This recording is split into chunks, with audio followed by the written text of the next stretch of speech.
भगवान श्री कृष्ण को नमस्कार करते हुए आप सभी का अनंत अकेडमी ऑफ मैथमेटिक्स में स्वागत है। JEE Main 2016 PYQ subscribe and watch playlist IIT JEE PYQ, यानी कि प्रीवियस ईयर क्वेश्चंस को देखने के लिए, समझने के लिए आप प्लेलिस्ट देखिए आईआईटी जेई पीवाईक्यू और चैनल को जरूर सब्सक्राइब करें। अब इस क्वेश्चन को समझते हैं, जो कि 2016 का प्रीवियस ईयर क्वेश्चन है। P X be a real polynomial of degree 4। पहले तो पी एक्स एक रियल पोलिनोमियल है जिसकी डिग्री 4 है, तो सबसे पहले हम इस पी एक्स को ही लिख देते हैं कि भाई ये क्या है। ए एक्स की power 4 B X cube plus C X square plus T X plus E. Real polynomial हो गया, डिग्री 4 हो क्योंकि highest power of X is 4। फिर ये क्या कहते हैं कि having extreme values at X equal to 1 and X equal to 2। इसका मतलब हमें गिवन है कि पी डैश 1 ये भी 0 के इक्वल है और पी डैश 2 ये भी इक्वल टू 0 के इक्वल गिवन है। इसके अलावा P X upon x square की वैल्यू 1 है जब आपके पास लिमिट एक्स टेंस टू 0 हो, यानी कि थर्ड कंडीशन हमें ये गिवन है कि limit X tends to 0 P X upon x square is equal to 1। ये हमें गिवन है और हमें वैल्यू निकालनी है P4 की। तो ध्यान से समझना एक एक स्टेप को। सबसे पहले तो हमारे पास कंडीशन ये है कि limit X tends to 0 P X divided by X square is equal to limit X tends to 0। जो पी एक्स है ये है, इसको एक्स स्क्वेयर से डिवाइड करोगे तो ये ए एक्स स्क्वेयर, ये आपके पास plus b x plus c plus t upon x plus e upon x square, और ये हमें गिवन किसके 1 के इक्वल। अब अगर मैं लिमिट 0 डालता हूँ तो देखिए इनके डिनोमिनेटर में 0 है। अगर डी और ई नॉन जीरो वैल्यू होती हैं तो ये वैल्यू नॉट डिफाइंड हो जाएगी, जबकि राइट में फाइनाइट वैल्यू है।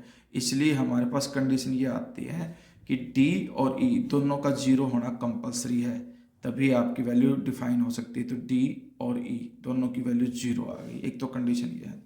सेकंड, एक्स को 0 रखा तो ये 0 वैल्यू, ये भी 0, सिर्फ सी बचा और सी इक्वल टू में 1, यानी कि जो कांस्टेंट वैल्यू सी है अब वो इक्वल टू क्या आ गई 1। तो डी ई और सी इन तीनों की वैल्यू आ गई, बची अब ए और बी की वैल्यू। उसके लिए हमारे पास क्या है, पी डैश 1 इक्वल टू 0। तो हम पहले डेरिवेटिव निकालते हैं।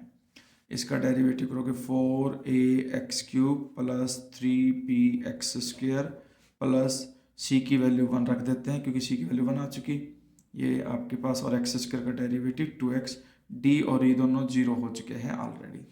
अब यहाँ पर p डैश 1 इक्वल टू 0, इसका मतलब 4a plus 3b plus 2 equal to 0, यानी कि x को मैंने 1 पुट कर दिया। फिर p डैश 2 इक्वल टू 0, अब मैं x को 2 पुट करूँगा, 2 का क्यूब 8, 8 4 जा 32a प्लस 2 2 जा 4 3 जा 12b प्लस 2 2 जा 4 इक्वल टू 0। अब हम क्या करते हैं कि जो ये इक्वेशन है ना, इस इक्वेशन को 8 से मल्टीप्लाई करके इसके नीचे लिख देते हैं ताकि आपके पास ये 32 बन जाए। 32a प्लस 4 3 जा, हम 8 से मल्टीप्लाई करेंगे इसको, तो 8 4 जा 32, 8 3 जा 24b प्लस में 8 2 जा 16 इक्वल टू 0। माइनस कर दो एलिमिनेशन मेथड से, तो हमारे पास -12b -12 इक्वल टू 0।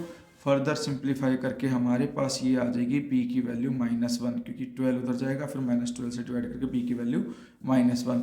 और जब इस इक्वेशन के अंदर मैं b की वैल्यू -1 पुट करूँगा तो देखो 4a प्लस 3b की वैल्यू -1 प्लस 2 इक्वल टू 0।